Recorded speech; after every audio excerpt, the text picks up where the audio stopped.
December 28, 9:51 a.m. District Court, defendant number 2. This is it. Judgment Day. And yeah, that's the final day of the trial.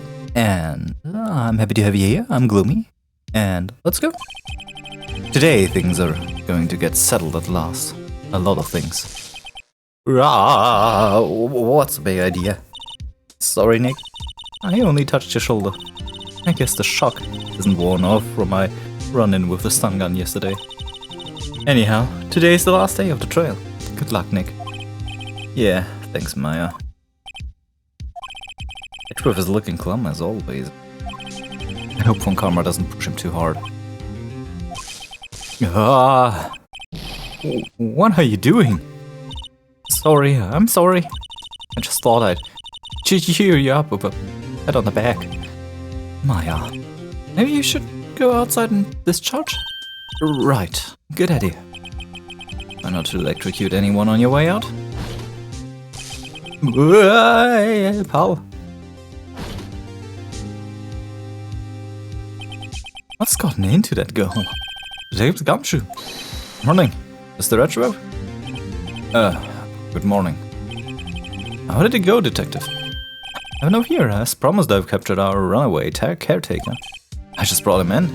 Took all night, pal. Thanks, Detective Gumshoe. Must be tired. Actually, that shock I got on the way in, I feel pretty good. Maybe says he's forgotten his own name. That has to be a lie.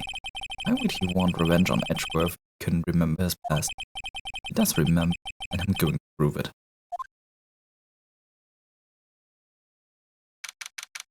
December 28, 10 a.m. District Court, courtroom number 3.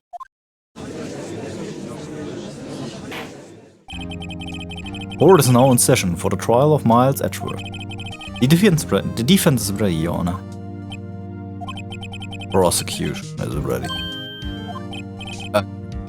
Right? Very well. We have reached the final day of our proceedings in this trial. I ask that the prosecution submit decisive evidence.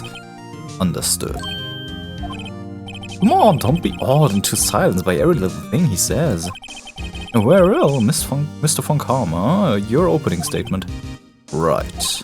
Thanks to Detective Gumshoe's efforts, the boat rental shop caretaker has been arrested. In yesterday's trial, the defense asserted that the caretaker was the murderer. However, the caretaker has yet to confirm this. I would like to ask the defense to cross-examine him as much as necessary. Very well. Please bring the witness into the courtroom. Ladies and gentlemen of the court, I believe you all remember our witness. He lives in the boat rental shop in a lake from where he witnessed the incident. In addition, he has currently lost memory of his name and identity. Witness, why did you run away yesterday? The witness was not running away, as he will now testify. I see. Very well, please begin your testimony.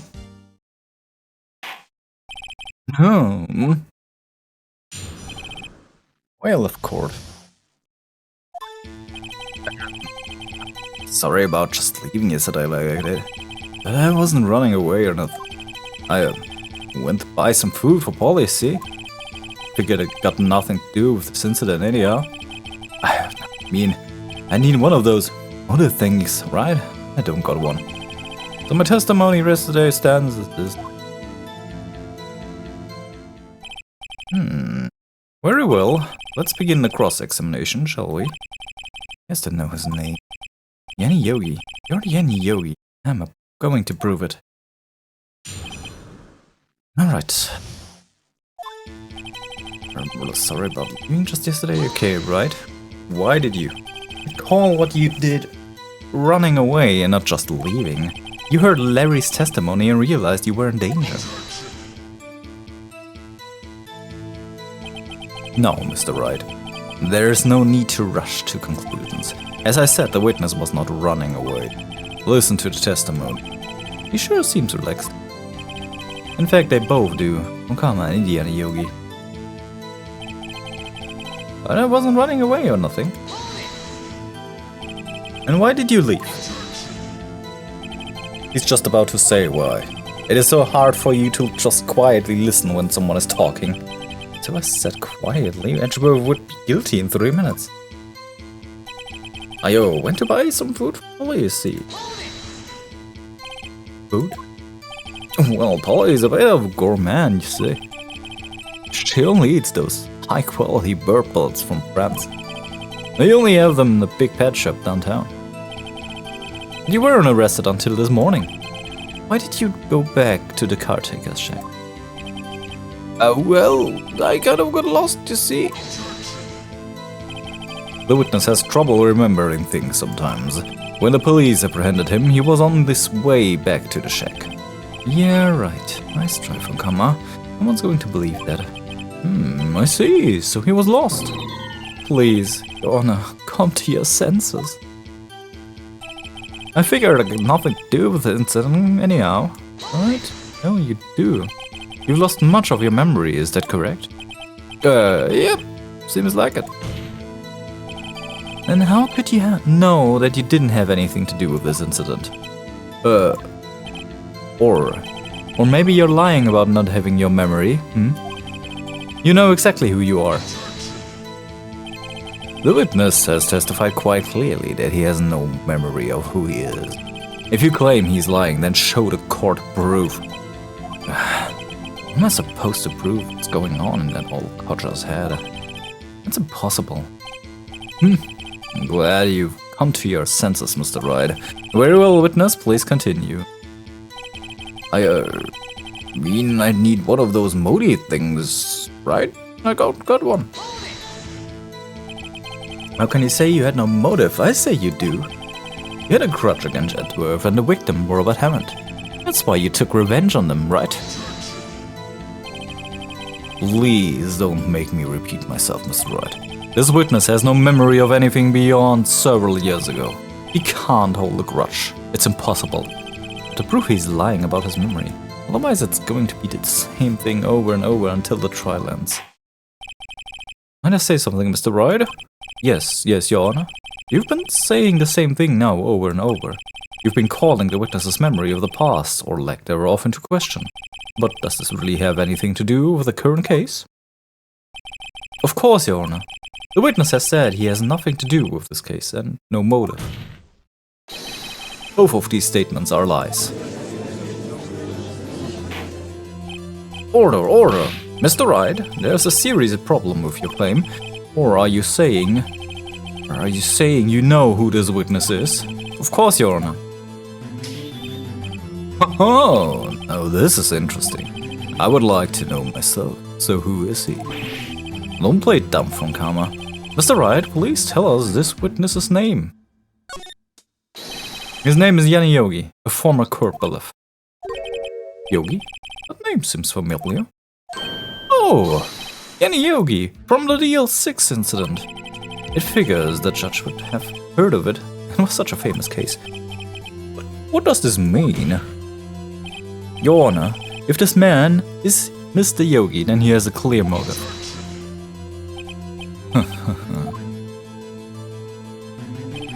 Jumping to conclusions again, Mr. Wright. This man, this witness, is Yanni Yogi. Fascinating. However, how do you propose to prove this to the court? This is a court of law, as you may recall. You need proof. And allow me to repeat once more that the witness has lost his memory. This is it. I have to do this now. I can't prove he's Yogi right here, right now. And I've got nowhere else to go. Nick, how are you going to prove it? How can you prove that he's Yanni Yogi? It's okay. It's actually quite simple. Your Honor, please take this man's fingerprints. Then we'll compare them to the fingerprints on the file for Yanni Yogi 15 years ago. See, that makes sense. Huh? So very sorry, Mr. Wright. Why? The witness has no fingerprints. What? What? No fingerprints? See, before I worked as a caretaker, I worked at a chemical plant. I burned my fingers working with the stuff. Yep. What? You sneak. Burn your fingerprints to hide your past. Well, if the witness has no fingerprints, I guess we will not be able to prove his identity. No. Well, what will you do, Mr. Wright?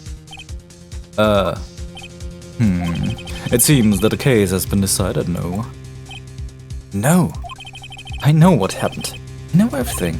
I just can't prove it. Oh, I can't let it end like this. I can't lose. There has to be another way. There is no one who can testify as to who this witness is. No one. Nick, what are we going to do? I didn't even consider that he might have erased his fingerprints. What do I do? Well, Mr. Wright, perhaps you'd like to cross-examine his parrot for a little comic relief, hmm? Yeah, very funny. You're a sore winner on karma. Wait a second. Cross-examine his parrot? What is it, Nick? No, you're not going to. Your Honor, the defense would like to take Mr. von Karma up on his proposal. Take Mr. von Karma up? Oh my. Proposal? Exactly, Your Honor. I would like to cross-examine the witness's pet parrot. Order! What do you think, Mr. von Karma? Need you ask? This is a farce. I object. Wait a second. You were the one who suggested I cross-examine the parrot, von Karma. I have a right to do as you suggested. Well, if you're so desperate, then please be my guest. Of course, should you go through with this, and nothing comes out of it, then I hope you're ready for the consequences. Nick, this is crazy. Well, still want to go through with your little game? As I'm doing it. Give me that parrot. I'll take him on. Let the parrot take the stand. I will cross-examine her, Your Honor. This is the most ridiculous thing I have ever heard. Von Karma's rigged every person's testimony, every piece of evidence, except the parrot. She's my last chance. At least, I think so. Bailiff! Bring in the parrot. God, fucking insane. That's quite a bird. Please tell us your name. Name! The witness is ignoring me. Must hurt to be ignored by a bird. Very well, witness. Who is your owner? Please testify to us. Witness's testimony. Who is your owner? Hello.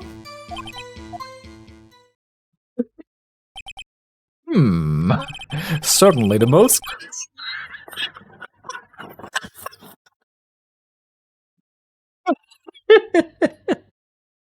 Oh fuck, that killed me. Give me a moment. Oh, it's a teary. Oh god damn it. Oh fuck it. Oh. No. Oh. Let me compose myself really quick. Whew. Oh, that came out of nowhere.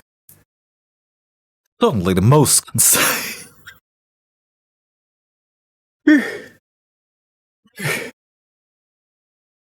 Certainly the most concise testimony we've had so far. Very well. Begin your cross-examination. Right. What are you going to do, Nick? I don't know. What are we doing, Maya?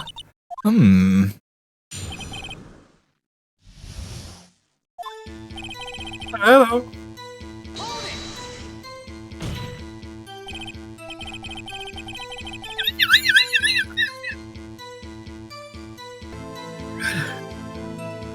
Witness, you can't just say hello and expect us to get it. I want you to testify.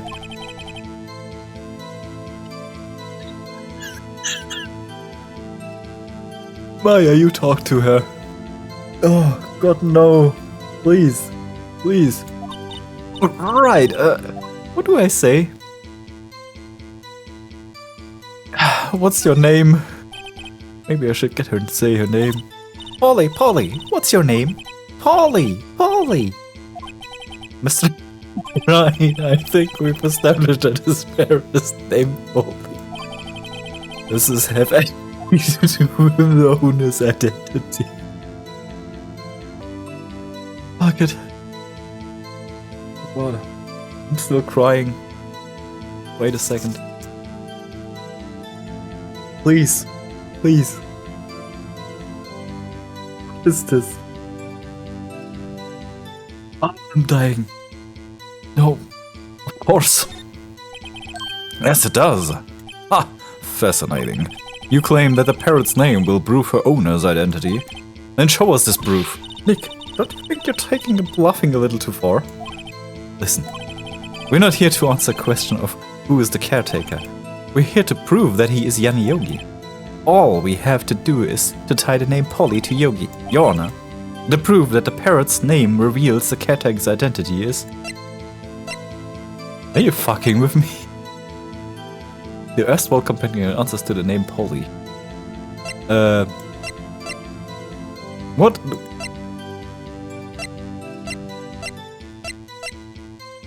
Is there now? Whew. I have no idea. Mr. Wright, I had hoped you would have learned this by now. Making random guesses here is a waste of court time. Again. That is all. Witness, continue your testimony. Well, I guess we should try to get some information out of her. We need to show it to the judge that her owner is Mr. Yogi. Hello.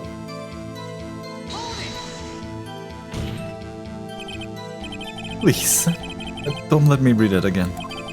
I'm going to die. Maya, you talk to her. Right, what do I say? Have you forgotten something? As I recall 2 days ago. Polly, have we forgotten something? Squeak! Don't forget the EL6. Squeak! I can get Polly to say that here. That will prove that the caretaker had something to do with the EL6. Polly, have we gotten something? Hello. That's not what you're supposed to say. We forgot something. We forgot. Hello. Uh-oh. It's not working. Nick, she won't say it. This is ridiculous. Why won't she say it? Something the matter, Mr. Wright? Wait. Don't have me from karma. I expected this. He couldn't have retrained the parrot, could he? Did he train her not to respond when asked if we forgot something?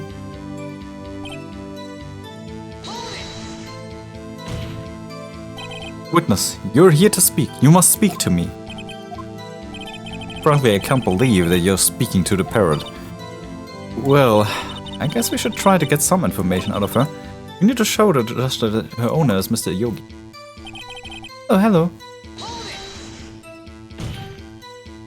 Witness. I'm not reading that again. Maya, you talk to her. Alright, what do you say? What's the safe number? Maybe I'll get her to say the safe number. Huh? The safe? Why? Let's just try to get her to say anything, okay? Polly, what is the number of the safe in the shack? 1228, 1228. My, what a reckless parrot. Well, Mr. Wright, you aren't claiming that this number has something to do with the caretaker. Actually, it does. That's why I had her say it. Ha, ridiculous.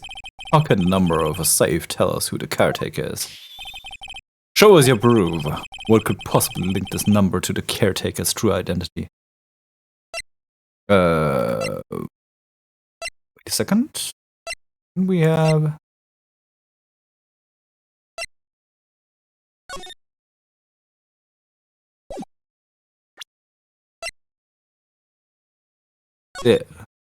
Yeah, we got that. Yes. Here. It's the date. The freaking date. The DL6 case file? What is this obsession you have with that case? Mr. Wright, where in this file is something related to the safe number? Case summary. It's on the case summary page. The case summary? Specifically, the date on which the DL6 incident occurred. The date of the incident? December 28th?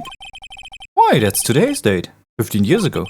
And the number on that date on that safe is 1228. Ah, he used the date of the DL6 incident as the number for his safe, Your Honor. That's how important that date was to him. I see. Certainly is an interesting coincidence. People often do set their secret numbers to dates. Ugh, this is no tangible proof. I set my ATM card number to 001 because I'm number 1. This has nothing to do with the date. Nothing. Indeed. Alone, it is a little weak for evidence in the murder trial. We would need some other corroborating evidence. Where am I going to find that?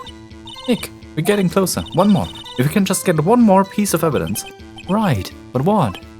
Very well, witness, you may continue. I guess we do have to link the name. Alright. Press. Nope. Not reading this. What's your name? Maybe I should get her saying name again. Polly, what's your name? Polly. Mr. Wright, I think we've established that this parrot's name is Polly. Does this have anything to do with her owner's identity? Of course it does. Yes, it does. Fascinating. You claim that the parrot's name will prove her owner's identity, and show us her proof. Here's proof. Nick, don't you think you're taking this bluffing a little too far? Listen, we're not here to answer the question of who is the caretaker. We're here to prove that he is Yanni Yogi. All we have to do is tie the name Polly to Yogi.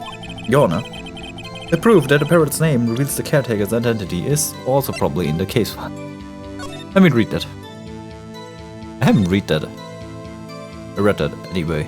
Yeah, that's not here. Yanni Yogi caught Belief trapped in the elevator. Ah, his fiancée, Polly Jenkins. Alright. Yeah, that's quite likely. The DL6 case file? That's quite a large file you have there. Which page is this proof on then? Show us or stop wasting our time. Very well, Mr. Wright. Please show us the page. Where in this file is the information connected to the parrot? The suspect data. It's on the suspect data page. This page has all the information about Yanni Yogi. Right after he was arrested, his fiancée committed suicide, you see. Indeed, it does say that, yes. What was his fiancée's name? Polly Jenkins. Polly! Exactly, Your Honor. He wanted to remember the name of his fiancée who had committed suicide. That's why he named his parrot after her. I see, I guess that is possible. Ah, a mere coincidence, that's all. My granddaughter has a dog she calls Pheonix. Well, Mr. Pheonix Wright, does this make you my granddaughter's fiancé? She's only 7 years old.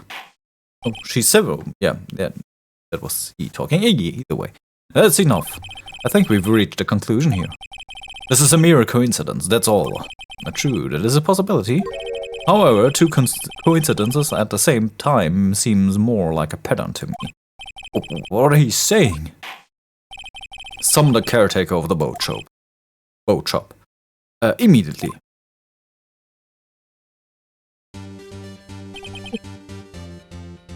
Back to seriousness, please. Witness, tell us your name. Wait. This witness, he doesn't remember. No, it's okay. I've accomplished what I wanted to. I'm done. Nick, he looks totally different. This is the real Yogi, I think. Finally. He's been acting feeble to hide his true identity. Acting for 15 years. Well, let me ask you again. Please state your name to the court. My name is Yanni Yogi. 15 years ago, I served as a bailiff in this very court. Order! Yanni Yogi. So was it you who killed Robert Hammond and tried to frame Miles Edgeworth for his death? Yes, it was me. I did it. They put me on a witness stand 15 years ago. Robert Hammond said he was mentally unsound. I was mentally unsound. He told me it would make me innocent and get me off the hook. So I pretended to have a brain damage. I was innocent, really, but he didn't believe me. We won the trial, but I lost everything. I lost my job, PNC, my social standing. Then, this year, 15 years later, a package arrived. It was a letter and a pistol. The plan was written out in careful detail. It was a plan for me to take my revenge on the people who ruined my life. I didn't care who had sent it. I thought this was my chance. After 15 years, this was it. Finally, a chance to have my revenge on Robert Hammond and Miles Edgeworth. I have no regrets. Wait a moment. Revenge against Miles Edgeworth? What do you mean? I am not at liberty to speak on that matter. Why don't you ask Mr. Edgeworth yourself? Anyway, I admit it. I was the one who killed Robert Hammond.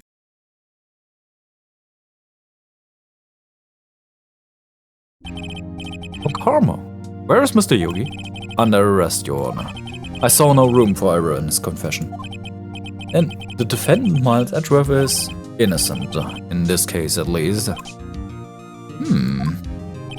Very well. Will the defendant please take the stand? There are a few mysteries left unsolved. Still, you are cleared of suspicion for this particular case. So I'd like to pass judgment on the murder of Robert Hammond, Mr. Robert Hammond. Any objection? I don't believe it. Why isn't Fukama saying anything? Very well. This court finds the defendant, Mr. Miles Edgeworth.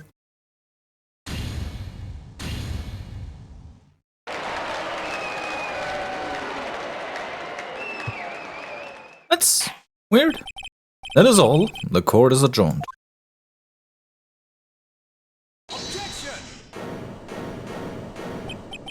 Did someone just say objection? It wasn't von Karma.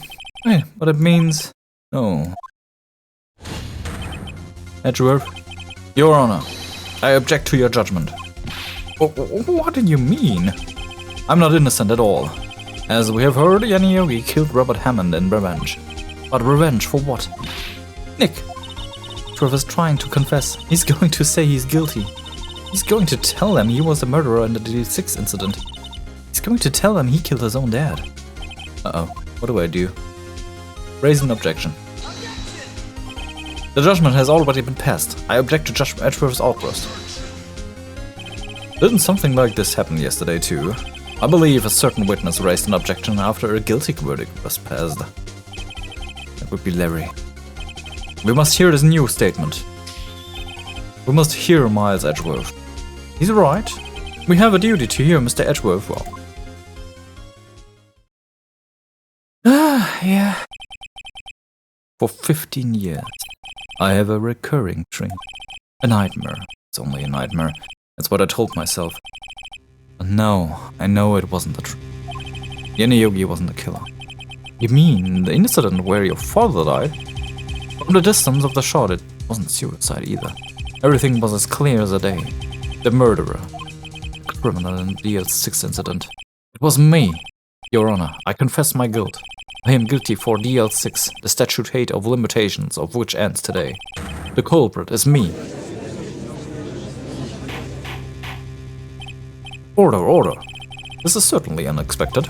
The defendant, declared innocent, is confessing for a different crime. A crime for which a statute of limitation runs out for today. I'm not really sure how I should deal with this.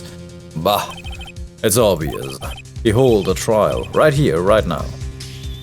We tried this man for his crime of 15 years ago. I think I would like to take a 5-minute recess. During this time, I will consider the appropriate course of action to take. Court is adjourned. December 28, 2:24 p.m. District Court, Defendant Lobby Number 2. I'm sorry, Wright. I've just wasted all of your effort. Mr. Edgeworth, just don't believe it, sir. I mean, you kill your dad? I didn't want to believe it myself, Detective, but it's the truth. I deserve to be punished. Murder is murder, no matter what the circumstances. This is crazy, just crazy. Nick, what are you doing? Huh? Oh, I was just reading through the court record once more. I'm getting my case ready. Your case for what? Huh? Isn't it obvious? I'm going to prove that Miles Edgeworth is innocent. What are you talking about, pal? He just admitted to it. He confessed to it. Then he did it. In court. I'm sorry, Edgeworth. But I don't believe your nightmare. What? Just a dream. It's not real. The truth is right here in this court record. In any case, tighten your belts. The real fight is just about to begin. I'll prove that you're innocent. Trust me. Right. December 28, 2:30 p.m. District Court, Courtroom number 3. Now then, I would like to resume our trial.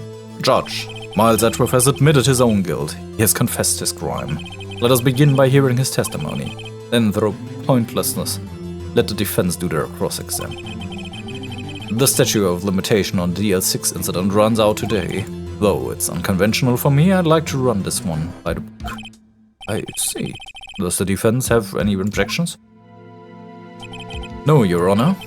Oh, come on. You knew this was going to happen. From the very beginning, didn't you?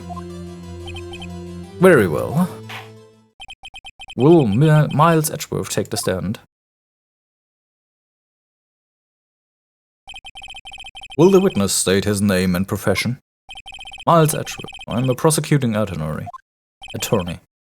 Mr. Edgeworth, 15 years ago you mistakenly killed your father, Gregory Edgeworth. Is this correct? It is correct. Then testify about this matter to the court. When Edgeworth was telling me about his dream yesterday, I noticed something.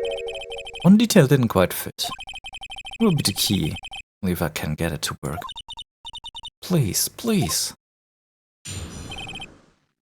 The DL6 incident. That day I had gone to the old courtroom to observe one of my father's trials. As we went to leave, an earthquake struck, trapping us in the elevator. My father and Mr. Yogi lost their composure and began to argue. Just then, something heavy fell at my feet. I picked it up and threw it at Mr. Yogi, wanted them to stop fighting. A moment later, it was a single gunshot, then a scream. It was a terrible scream. I remember it to this day. That's all. And until now, you thought this memory was a dream. We were stuck in that elevator for 5 hours. The oxygen in the elevator ran out and I lost my memory of the events. The same claim as Mr. Yogi has made. Very well. Mr. Wright, your cross-examination, please. Yes, Your Honor. Blah, blah, blah. That day I'd gone to the courtroom to observe one of my father's trials, that's fine. As we went to leave, an earthquake struck, trapping us in the elevator. Give me that. Explain that to me. So there was 3 people, including yourself, trapped in that elevator. Yes, myself, my father, and Yenny Yogi. We were fine at first. But then, as time passed, no one came to help. My father, Mr. Yogi, lost their composure and began to argue. What did you do then? I was a 9-year-old boy at the time. What could I do? I was scared, rumbling in the corner. But then... something heavy fell at my feet. What was it? A pistol. I assume it was the bailiff, Yanni Yogit's. The safety must have come off when it fell from its holster. And you picked it up, and what happened next? I picked it up and threw it at Mr. Yogi. I wanted them to stop fighting. Did you know it was a pistol when you threw it? I think I knew it was dangerous, but the air was getting so thick I panicked. So you're saying that you threw the pistol at Mr. Yogi? I was in a daze. A moment later there was a single gunshot and a scream. The gun fired once. Yes, I think after I threw it I lost consciousness. But since then, they've echoed in my head every day. The gunshot and that horrible scream. The scream... It was a terrible scream. I remember it to this day. That sounded wrong.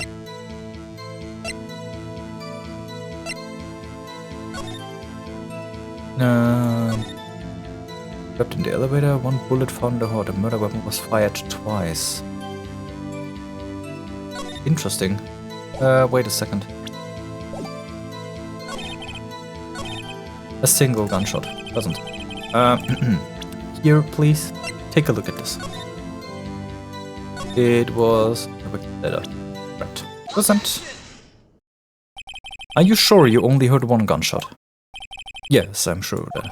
I heard a shot, a scream, and everything faded. I was unconscious until the rescuers came. I see. No, Your Honor, unfortunately you don't. Look at this file one more time. This plainly contradicts the witness's testimony. You do enjoy dragging out that file, don't you? I don't accept this evidence unless you can tell what page is on. Which page contradicts Miles' Edgeworth testimony? In the victim data. Didn't you read that thing? Look at the victim data in this file. It says it quite plainly. The murder weapon was fired twice. Miles Edgeworth only heard one gunshot. Yet the murder weapon was fired twice. The first shot was the accidental firing when the pistol was thrown. So, who fired the remaining shot?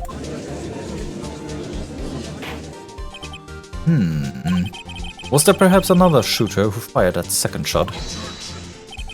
Your Honor, I am sure you are aware. This incident occurred 15 years ago. The evidence is stated.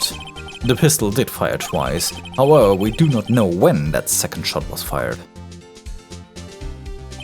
It might have been fired the day before the incident. There is no proof that the second shot had anything to do with this incident. What? I see. You do have a point, Mr. Wright. The murder weapon was fired twice, as we had heard. One of those shots was fired by the defendant, the boy, at the time. Do you have any proof that the other shot fired had something to do with the case? Yes. Your Honor, I think I will be able to show you proof. What? Impossible. Now, Mr. Von Karma, save your surprise for after you've seen the evidence. Well, Mr. Wright, show us your proof. Do you have evidence that the second firing of the pistol is related to this incident? Yes.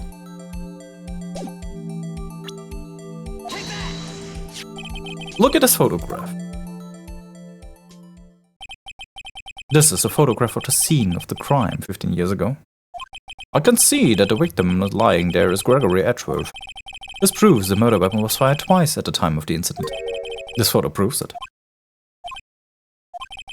So let me get this straight. This photo proves 2 shots were fired? Where? Your Honor, please get a clue. Show the judge a contradiction in the photo. Yeah, you see that hole there? You see that? Yeah, it should be obvious. The contradiction is here. I see a bullet hole in the door. Your Honor, Gregory Edgeworth was killed by a shot from the pistol. Yet there is also a bullet hole in the elevator. We also know that the murder weapon was fired twice. Thus, someone other than Edgeworth fired that second shot. Order! Mr. Wright, are you driving? What are you driving at? It's simple, Your Honor. At the time of the incident, 2 shots were fired. One went into Gregory Edgeworth's heart, the other hit the elevator door. Remember that the defendant lost consciousness after the shot he fired rang out. In conclusion, we must agree that the second shot was fired by someone else. Mr. Wright, but who could that someone else be? The murderer, of course. I knew I should have stepped in before your wild fantasies got out of hand. Mr. Wright, look once more at the DL6 incident case file. Look closely. Try the case summary page. The case summary. That's on page 1. Look what is written there. Not a single clue was found on the scene. If the pistol had indeed been fired 2 times, then the other bullet would have been discovered on the scene. He does have a point. That second bullet has never been found. Why? Because the second bullet does not exist. The bullet that claimed Gregory Edgeworth's life was the one fired by its own son. That is the truth of this matter. The whole truth. It was undoubtedly something else that made that bullet hole in the door. That doesn't make any sense at all. Order, I will have order. Mr. Wright has proven one thing too quite clearly to us. That the murder weapon was fired twice at the time of the incident. However, as Mr. von Karma says, the second bullet fired was not found. It is highly unlikely that the police merely overlooked this second bullet. So, all we have is a single bullet fired. I'm afraid I have to discount the defense claims. Praise the judge for his wisdom in this matter. Ha! How does that happen? I don't believe that a second bullet didn't exist. Was I wrong? Have I been wrong about this whole incident? What are you doing, Nick? Why are you raising an objection? I'm sorry, Maya. What? It looks like I was wrong, Nick. If the second bullet wasn't there, then all my conjectures are for nothing. No. But you said you'd do it, Nick. You said you'd get Edgeworth cleared, Anderson. I'm sorry. It's just... I saw the photograph, I thought that 2 shots had been fired. I was so certain of it. I thought I'd won. I thought there was another person, someone else, who fired that killing shot. And now I was wrong to think it could be that simple. This case has stood unsolved for 15 years. Nick. Well, it seems that we have finally cleared up this incident. Could we just... Why does he just suddenly lose faith in himself? It's so weird. Only one bullet was found at the scene of the crime. That shot was fired by Miles Edgeworth. Yeah, let me just rant. Just for a few seconds. I know I'm breaking the flow here. But freaking hell. We tied someone's name to a case through a freaking parrot just now. So suddenly one missing bullet will discredit that there are 2 shots fired in a case where clearly 2 shots were fired. What the fuck? That shot was fired by Miles Edgeworth. Precisely. I would like to ask one thing of Miles Edgeworth before passing my verdict. Have you been paying attention to the trial so far? Yes, Your Honor. Do you have any objections? No, I do not. So you killed your father, though that was not your intention? Yes, I did. Oh no. He's accepted the guilt. Very well. The statute of limitations on the murder of Gregory Edgeworth runs out today. Therefore, I must pronounce the verdict on the defendant today, right here. Right now. Indeed. Does anyone have an objection? I've been here before. Just like my first day in court. There are so many things I know I should be saying. But my mind's gone blank, I can't find the words. Mr. Wright? I have an objection. Your Honor. I object.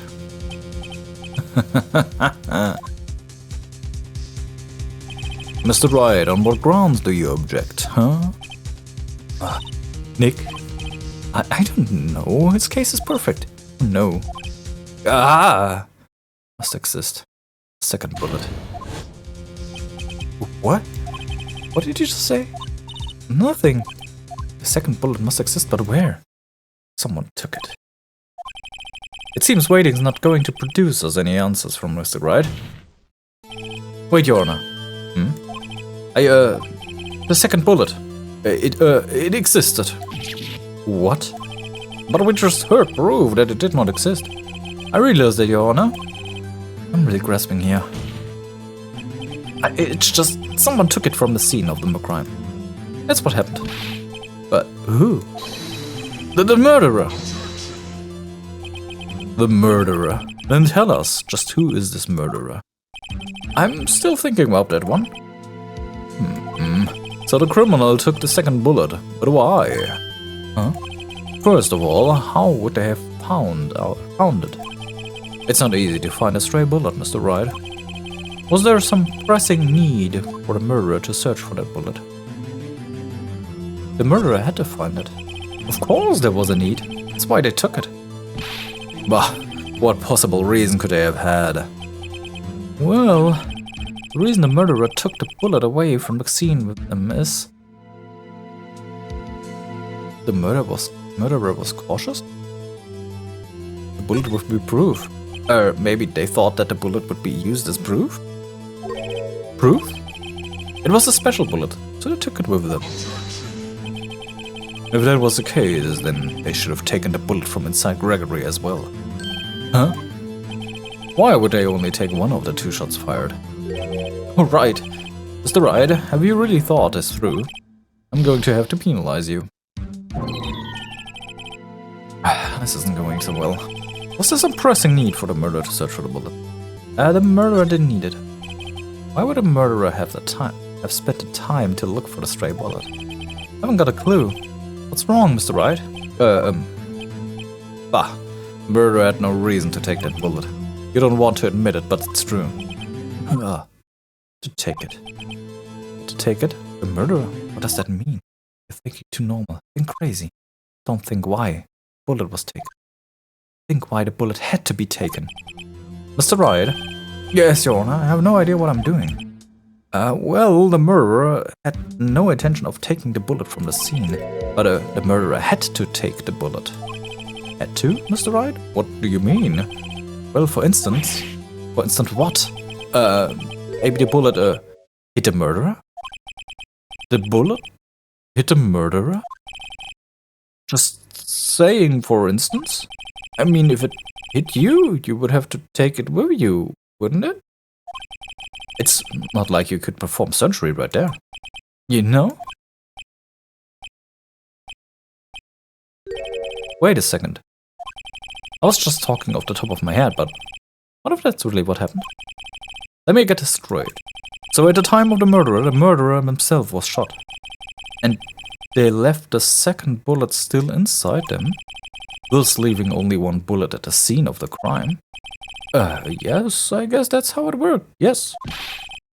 But there's a problem with that. The other 2 people rescued from the elevator, Miles Edgeworth and Jan Yogi, were both unharmed. So that would mean the murderer came from outside, yes. Wait a second. The 2 men fight inside the elevator. Trying to stop them, the boy picks up the pistol at his feet and throws it. The pistol discharges and the bullet goes through the elevator door and hits the murderer outside. The boy loses consciousness. Then the murderer opens the elevator door and sees the man inside.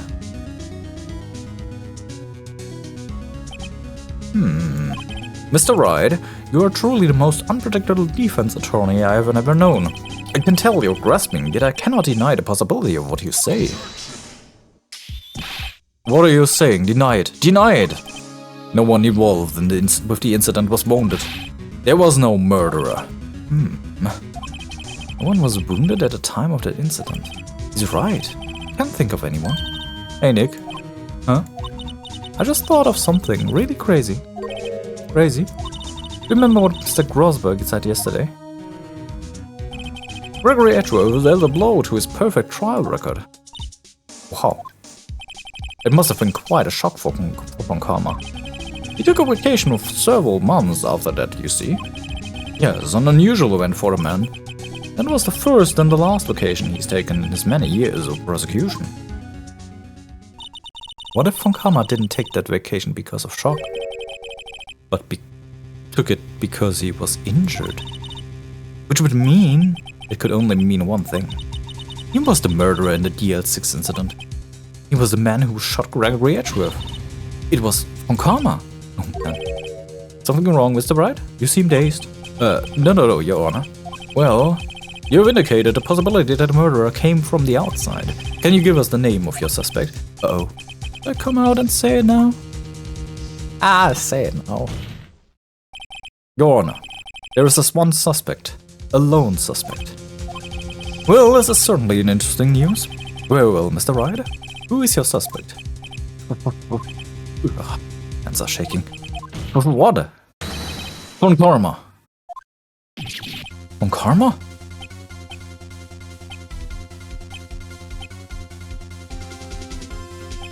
You mean the Von Karma, the prosecutor? The one standing right over there? Bah. You don't object? I see no need why honor this ridiculous outburst with my objection. Because you took a vacation for several months starting the day after the incident. Yet you pride yourself on a perfect record. Why would you take such a long vacation without any reason? So you're claiming that I took a vacation to heal my injury from the incident.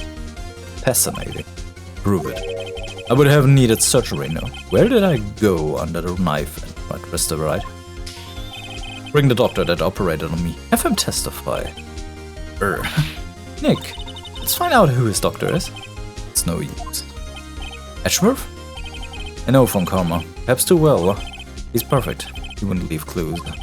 He probably didn't undergo surgery. I will leave a doctor as a witness. Why is that perfect? So what, Nick? Did Von Karma pull the bullet out by himself? It's insane! No, he couldn't have. You can't just pull bullets out yourself. Wait, what does that mean? The bullet has to be somewhere, but where? Well, Mr. Wright, can you produce evidence to prove that I was shot?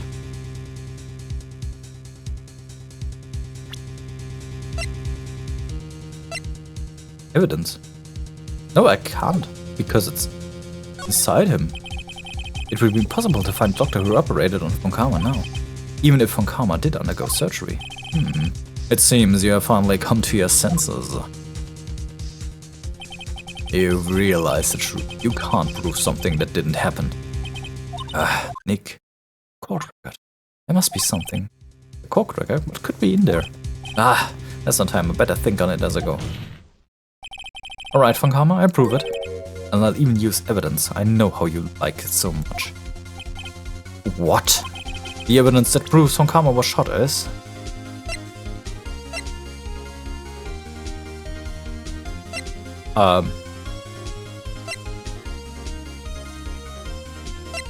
Oh, yeah! Von Karma is perfect. He wouldn't risk surgery, leaving an evidence trail. So then I ask, where is that bullet now? I think it unlikely that Von Karma performed surgery on himself. You don't mean... I do. There is a possibility that the bullet is still inside Von Karma.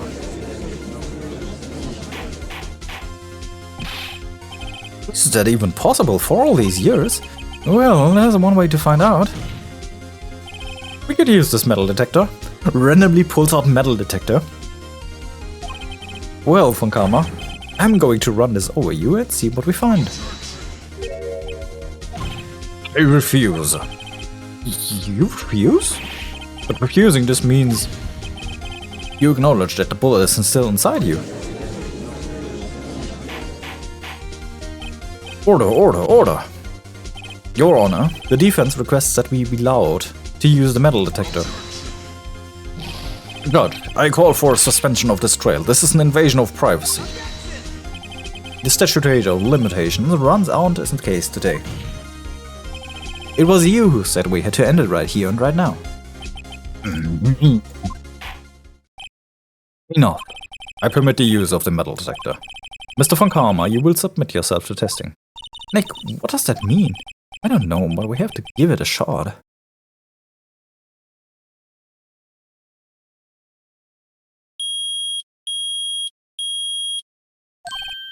Reacted? Something inside his right shoulder.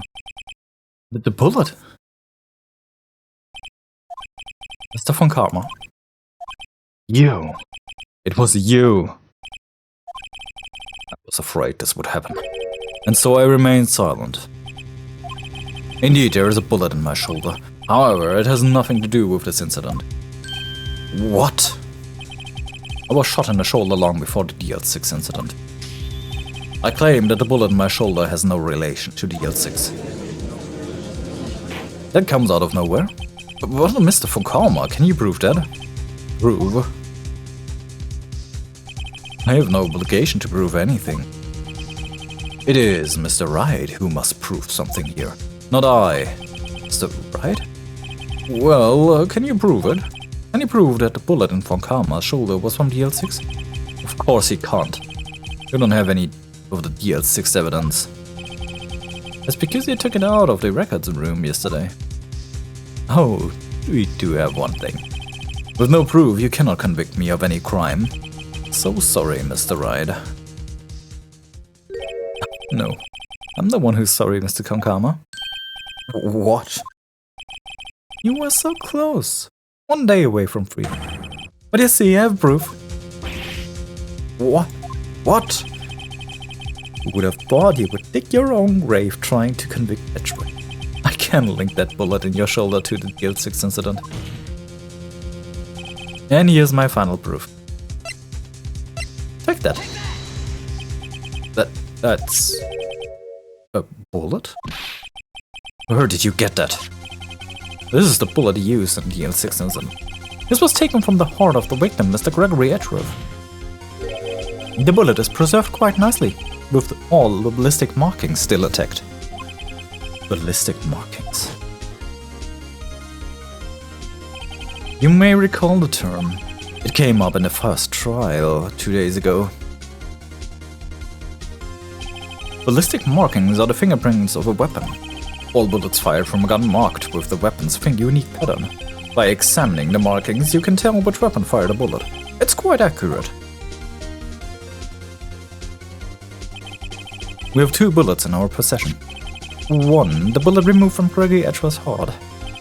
And the other, Mr. von Karma, is the bullet buried in your shoulder. We could analyze both bullets, and if the markings matched, we wouldn't know that both bullets had been fired from the same gun. The very same pistol, in other words, the murder weapon that killed Gregory Edgeworth. Mr. von Karma, you will let us remove the bullet from your shoulder. Then we'll compare the ballistic markings to those on this bullet.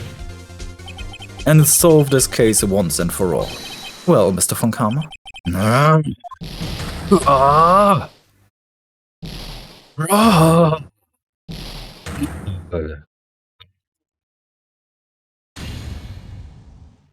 Scream. I've heard that scream before. Wait, I know. Help! I can't breathe. Quiet, I said quiet! You're not making this any easier. Stop breathing my air. I'll stop you. Stop breathing my air! Get away! Get away from my father. Bang. I won't repeat that scream. It's that scream I heard in that elevator. 15 years ago. Von Karma, it was you who screamed. Mr. von Karma? Edgeworth! Edgeworth! Only you would dare defy me. So it was you. You and your father are my curse. Your father shamed me with a penalty on my record. And you left a scar on my shoulder that would never fade. I'll bury you with my bare hands. Death, death! 15 years earlier. He hit his head so hard that his textbook was still wobbling. Chief Prosecutor, I am sorry. Von Karma, it's not like you to make this kind of error. I never would have thought that Edgeworth would be the one to catch you. I was careless. I'm sorry, but you will have to be penalized. I've covered for you in the past, but not this time. Edgeworth! It was a shock like none I had ever known. Me? Penalized? It took hours for me to regain my composure. Suddenly I found myself in the darkness. I was in the court records room. I must have wandered in there without thinking where I was going. The room was pitch black. Lights must have gone out. I went out into the hall and felt my way to the elevator. I pressed the button, but nothing happened. Then there was a noise. Pain. Horrible burning pain in my shoulder. Just then the lights came back on. The elevator door opened before my eyes. I saw 3 people inside, all lying unconscious from the oxygen deprivation. Much to my surprise, a pistol lay at my feet.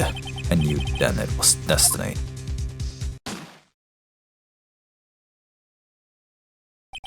In his last moments, Gregory Edgeworth was still unconscious. He died never knowing I'd shot him. Later he spoke through a medium, blaming Mr. Yogi. He was fooled. It was the perfect crime.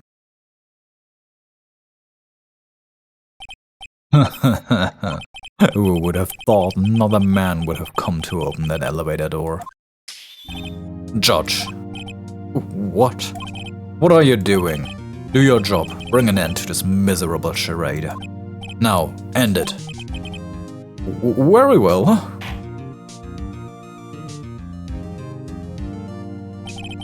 It appears that we have come a very long way to the end of this maze. 15 years later, Mr. Miles Edgeworth. Yes, Your Honor. You were innocent. You are innocent. As you said, it was all a nightmare. Yes, Your Honor.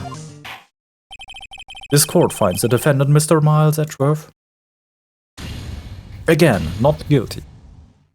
For the second time today.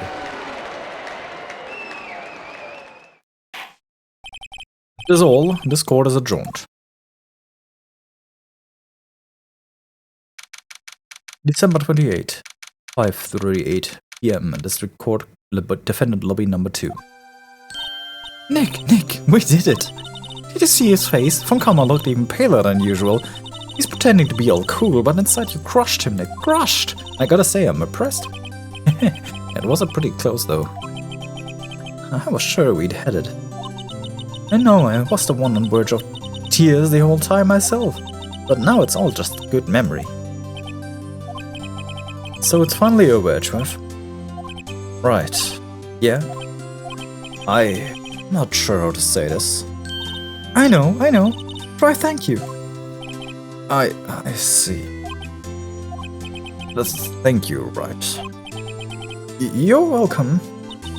I think you could have done better than that. Sorry. I'm not good at this sort of thing. You got a lot to learn, Edgeworth. He's got you there. Whoop! Amazing, pal. You pulled through. Just like I thought you would. I'll never forget this. I owe you one, pal. And tonight, let's party. Dinner's on me. Yeah, my salary went down a bit this month. But who cares? See, Mr. Edgeworth, you should take a lesson from Detective Gumshoe. Nancy will be safe, thank you. Oh, I see. Whoop!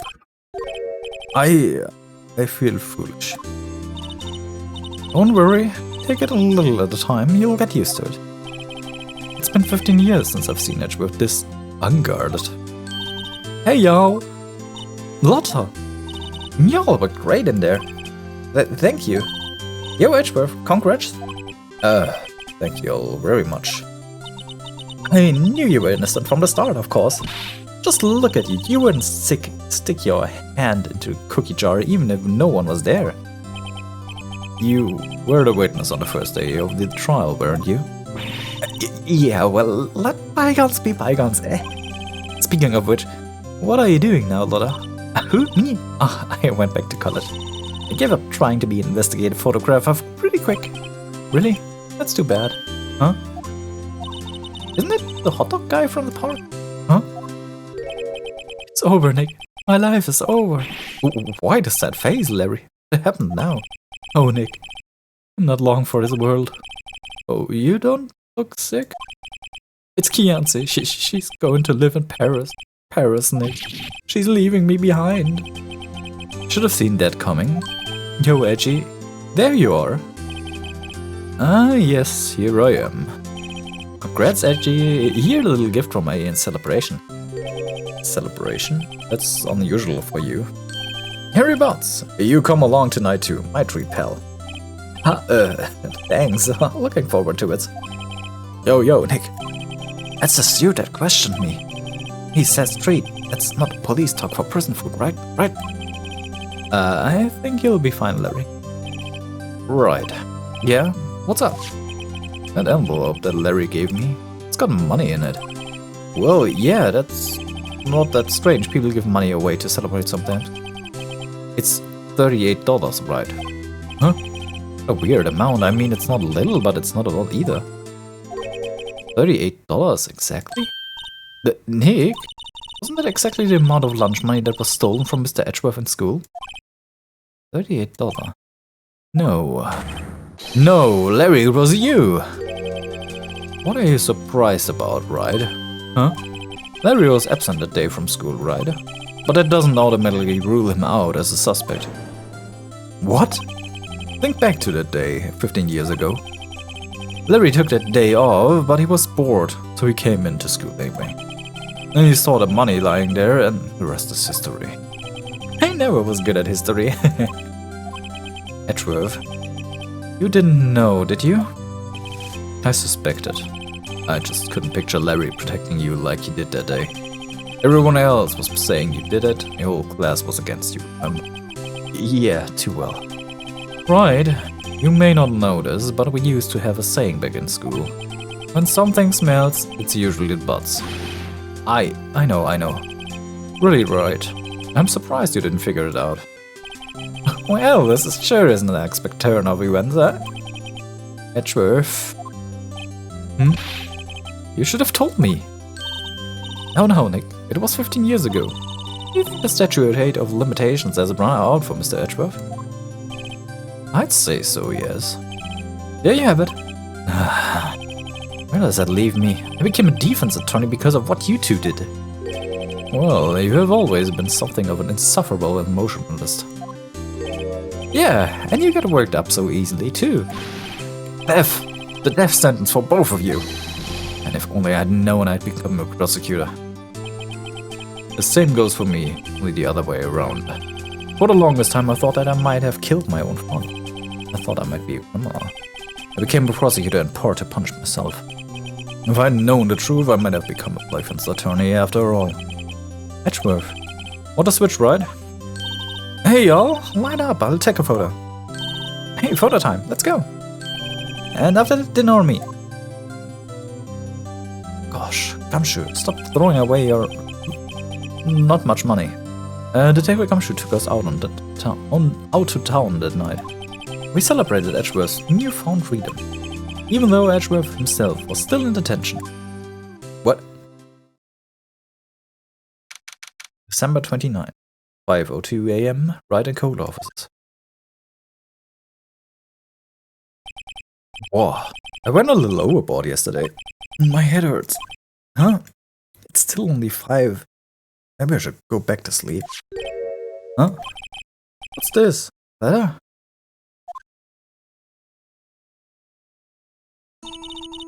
Morning. You were really impressive yesterday. Seeing you, it made me think about what I'm doing here. I'm a spirit medium, in training of course. I wanted to help Mr. Edgeworth too. I wanted to help you. I couldn't. It was useless. So I've decided to go back to my training. I become a full-fledged spirit medium for starters. I couldn't say it to your face, so I left this letter. Goodbye, Nick. Goodbye?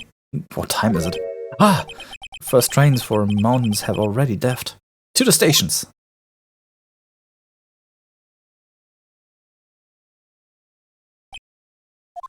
I guess I'm too late.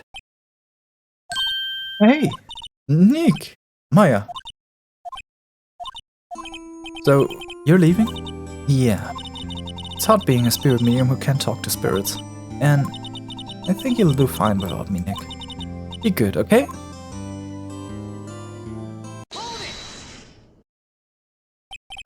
Wait. What? You never could have saved Edgeworth without your help. Huh? On the last day of the trial, I heard Mia's voice. You heard my sister? Yes, only her voice, but still. It was at the very end when I thought I'd lost everything. Well, that's my sister for you. Dave Gumshoe helped Mr. Grosberg and Aaron Larry. I'm the only one who couldn't help. I was the loser, Snake. But you were the one who stopped Funkama, Maya. Huh? I didn't do anything. All I did was wander around in a daze. Sorry, but I have evidence that you helped. Evidence? Maya, some evidence to cheer up. Yeah, you see that bullet here? A bullet? Funkama was convinced he had taken all of the evidence pertaining to DL6. But you were the one who rescued the last piece of evidence we needed. This was the bullet that put an end to Funkama. And you were the one who gave it to me. Nay. Thanks, Maya. I couldn't have done it without you. I'll be back soon. Huh? I'm going to complete my training and come back. Okay, I'll be waiting. Of course you will. You can't run that office by yourself. You're hopeless. I don't know about that. So, this is it. See you soon, Maya.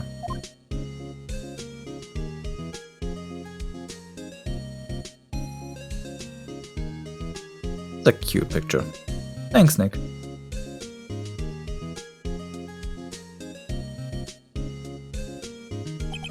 And so my story ends.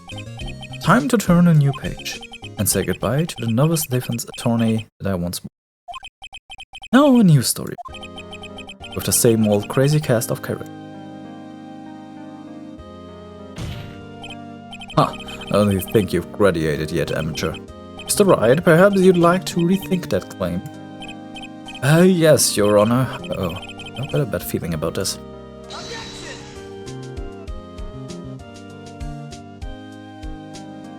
Concept script direction, shoot Hakumi.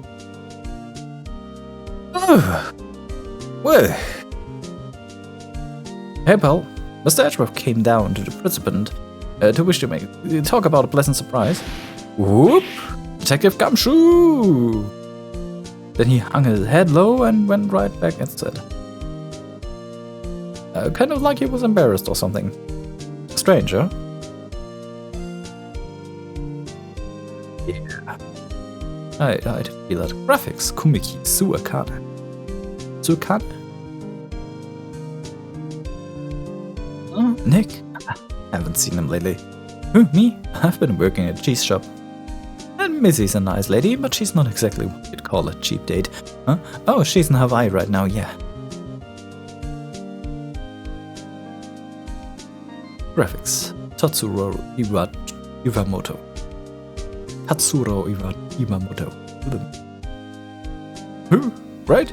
Yeah, I remember him. Hey, I heard he's been busy lately. You know, not to ring my own bell, but I sort of taught him everything he knows. I'm sure he's grateful.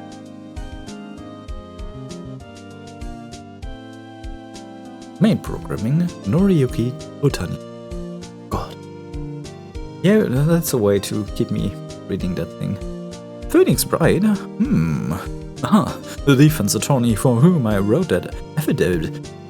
You should know, I've taken over management of the Gatewater Hotel recently.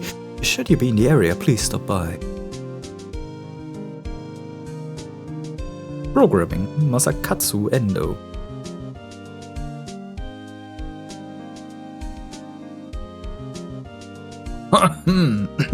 Oh, it's you. Pheonix Wright? Oh yes, Mia's understudy, was he not? I wonder how he's doing. Haven't seen him of late. The days of my youth. Like the scent of fresh lemon, you see.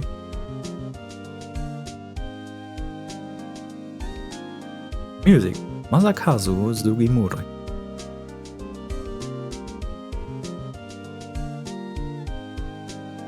Pheonix Wright?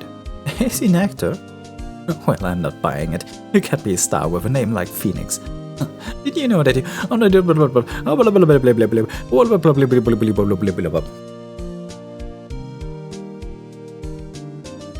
Sound effects, Atsushi Mori.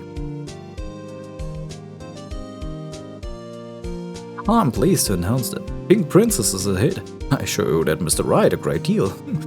And I'm keeping my face out of the public eye till the show's over. I wouldn't want to ruin my any kid's dreams, you know.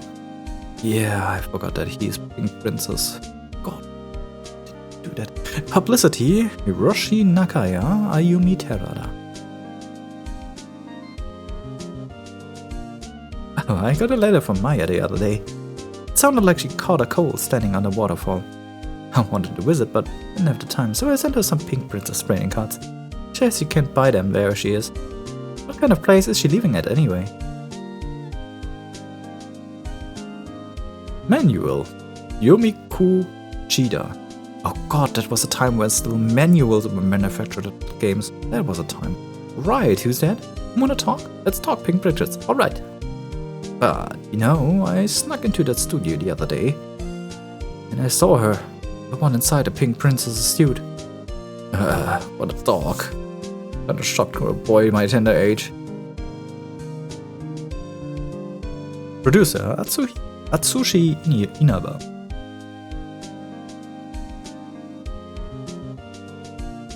Yeah, I remember, right?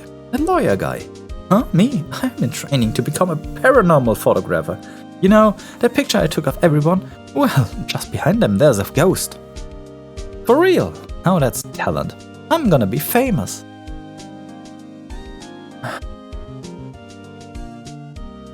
Executive producer Shinji Mikami.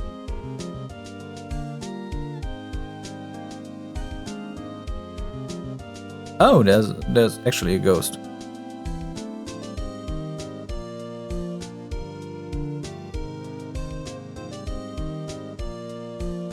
Capcom. And Capcom still make good games. A brand new episode has been added. What? What? What? What?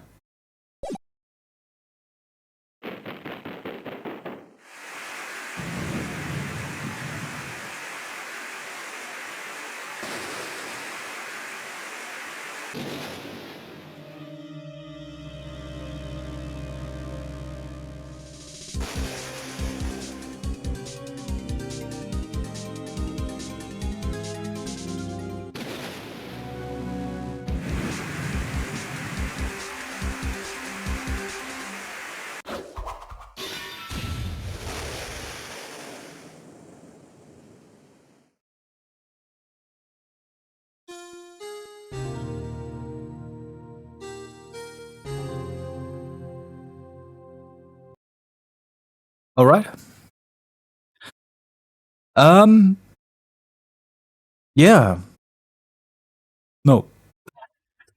Straight up. We're going to do this next episode. I'm actually confused. I thought the first game was over, so I'm a little lost why there's this one. But let me be honest, I haven't played that one, the first game. I started with, I don't know, the second or third. Oh, yeah. Either way, that has been, I think it was the base game.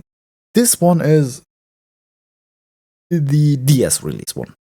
This one came with DS. Pretty certain about that one. I could be totally wrong. I need to look that up. But I don't think anyone would care. It's more Pheonix Wright, so there's that. I've been Gloomy. I'm happy to have you here, and I hope you have a great day. And see you tomorrow. Bye bye.